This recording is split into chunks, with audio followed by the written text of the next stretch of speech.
पश्चिमी एशियाई देश ईरान में घमासान मचा हुआ है। इजराइल और ईरान को एक दूसरे के दुश्मन देश के तौर पर देखा जाता रहा है। मिडल ईस्ट जो एक ऐसे बारूद के ढेर पर खड़ा है जहां से वापसी का कोई रास्ता दिखाई अभी नहीं दे रहा है।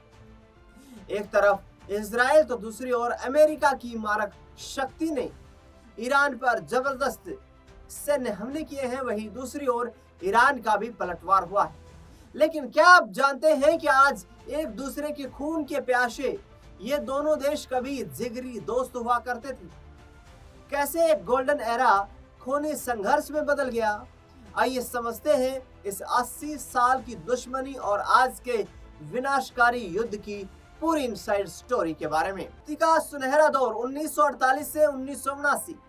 कहानी शुरू होती है 1948 में, जब इजराइल का गठन हुआ। दुनिया के अधिकतर मुस्लिम देश विरोध में थे, लेकिन ईरान के शाह रजा पहलवी ने आधुनिकता का रास्ता चुना। 1950 में ईरान तुर्की के बाद दूसरा ऐसा मुस्लिम देश बना जिसने इजराइल को आधिकारिक मान्यता दे दी। यह केवल कूटनीति ही नहीं बल्कि एक मजबूत आर्थिक गठबंधन था। ईरान इजराइल की ऊर्जा जरूरतों का 40% तेल सप्लाई करता था।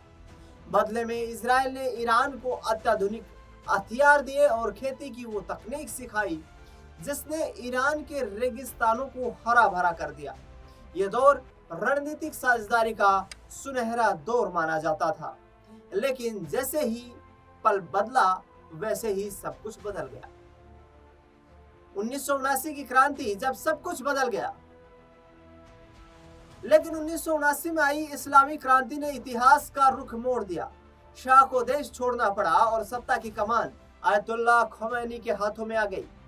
खोमैनी ने इजराइल को छोटा शैतान यानी कि लिटिल सैटन करार दिया। रातों रात दोस्ती दुश्मनी में बदल गई। तेहरान में स्थित इजरायली दूतावास को फिलिस्तीनी संगठन को सौंप दिया गया।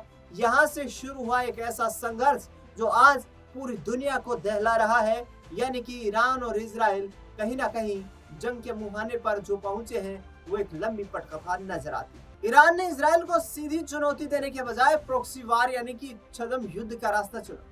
1982 में लेबनान युद्ध के दौरान ईरान ने हिजबुल्लाह को खड़ा किया, उसे फंडिंग दी, हथियार दिए और ट्रेनिंग दी। मकसद साफ था, इजराइल की सीमाओं पर अशांति फैलाना। परमाणु कार्यक्रम और शैडो वार 2000 से 2020 का दौर। 21वीं सदी की शुरुआत के साथ ही ये जंग साइबर और तकनीक के मैदान में उतर आई। ईरान ने अपने परमाणु कार्यक्रम को तेज कर दिया, जिसे इजराइल ने अपने अस्तित्व के लिए सबसे बड़ा खतरा बताया। 2010 में दुनिया ने देखा कि स्टक्सनेट साइबर हमला, जिसने ईरान के परमाणु सेंट्रीफ्यूज को बिना एक गोली चलाए तबाह कर दिया। ये इजराइल की रणनीति थी। इसके पीछे अमेरिका और इजराइल का साझा हाथ माना जाता है। इतना ही नहीं, 2010 से 2020 के बीच ईरान ने कई टॉप परमाणु वैज्ञानिकों की रहस्यमयी तरीके से हत्या कर दी गई। ईरान के हर बार इजराइल की ओर से उंगली उठाई और बदले की कसम खाई। 2023 से 2026 सीधा टकराव और छिड़ गया महायुद्ध।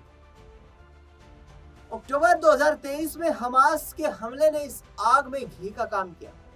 इजराइल ने सीधे तौर पर ईरान को इसकी फंडिंग का दोषी माना। अप्रैल 2024 में इतिहास में सबसे पहली बार ईरान ने अपनी जमीन से इजराइल पर मिसाइलें दागी और अब यानी कि साल 2026 में ये शैडो वॉर एक पूर्ण युद्ध में तब्दील हो चुका है। अमेरिका और इजराइल ने मिलकर ईरान के पर सबसे बड़े हमले किए। जवाब में ईरान ने भी अपनी समुद्री सीमा से लगे पड़ोसी देशों में मौजूद अमेरिकी सैन्य ठिकानों को निशाना बनाकर पूरे मिडल ईस्ट को युद्ध की आग में झोंक दिया। यानी कि सिर्फ युद्ध की आग नहीं बल्कि दुनिया के लिए ये कठिन दौर। दरअसल कभी तेल और तकनीक का व्यापार करने वाले ये दो देश आज मिसाइलों से बात कर रहे हैं। क्या ये दो देशों के बीच का सिर्फ युद्ध है या फिर कोई बड़ा इसके पीछे कारण है? क्या कूटनीति के जरिए कोई बड़ा रास्ता इस युद्ध को शांत करने का निकाला जाएगा ये देखना भी काफी दिलचस्प रहेगा। मिडल ईस्ट में छिड़ी इस जंग में एक तरफ सिर्फ अरब देश ही नहीं बल्कि पूरी दुनिया इससे प्रभावित हो रही है। अरब देशों में मचे इस हाहाकार के बाद जिस तरीके से दुनिया भर में कच्चे तेल की कीमतों में भारी इजाफा देखने को मिला है। भारत की बात हम करें तो भारत में गैस और तेल का संकट दिखाई दे रहा है। कमर्शियल जो डीजल की सप्लाई थी उस पर चार्जेस बढ़ा दिए गए हैं, यहाँ तक कि प्रीमियम पेट्रोल पर भी रेट की बढ़ोतरी कर दी गई, जो कि भारत की अर्थव्यवस्था के लिए भी काफी कठिन फैसला माना जा रहा है। दरअसल बता दें आपको कि जिस तरीके से ये युद्ध जब से शुरू हुआ है, भारत में ईंधन का संकट देखने को मिल रहा है। भारत में आने वाला बड़ी मात्रा में जो कच्चा तेल है यानी कि पेट्रोल, डीजल और इसके साथ साथ रसोई गैस, जिसका इस्तेमाल न सिर्फ रसोई तक सीमित है बल्कि बड़े उद्योगों में भी उसका इस्तेमाल होता रहता है, उसकी सप्लाई काफी बाधित देखने को मिली है। और भारत में गैस संकट के चलते भारत सरकार लगातार कूटनीतिक फैसलों पर अपनी नजर टिकाए हुए है।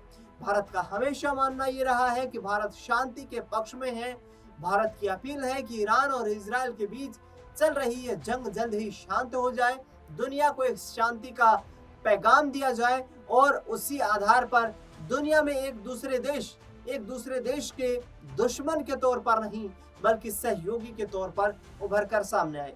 प्रधानमंत्री नरेंद्र मोदी ने देश की संसद में देश को संबोधित करते हुए कहा कि भारत हमेशा शांति के पक्ष में रहा है और शांति के रास्ते पर चलते हुए ही भारत ने अपनी संस्कृति को बचाया है, यहाँ तक कि भारत ने विकास के रास्ते को भी पकड़ा है।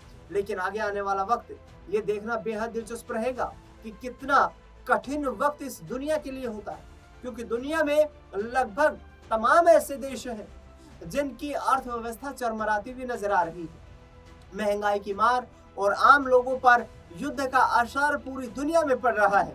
भारत उससे अछूता तो नहीं है, लेकिन भारत सरकार लगातार प्रयत्न कर रही है कि किसी भी तरीके से इस युद्ध से आए संकट को दूर किया जाए, इस युद्ध से आए संकट से पार पाया जाए और भारत में जो कि अर्थव्यवस्था एक स्टेबल अर्थव्यवस्था बनाने की कोशिश लगातार सरकार की तरफ से की जा रही है, उसमें कामयाबी भारत को हासिल होते हुए नजर आए और उस कामयाबी के जरिए भारत दुनिया में वैश्विक शांति का एक बड़ा उदाहरण बनकर उभर कर सामने आए।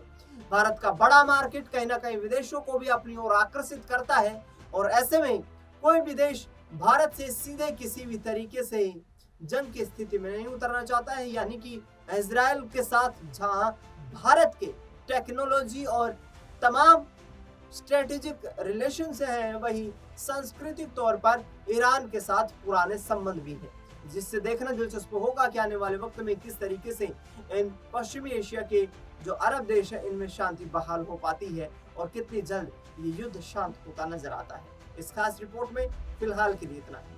देश दुनिया से जुड़ी तमाम बड़ी खबरों के लिए देखते रहिए SPN9 न्यूज।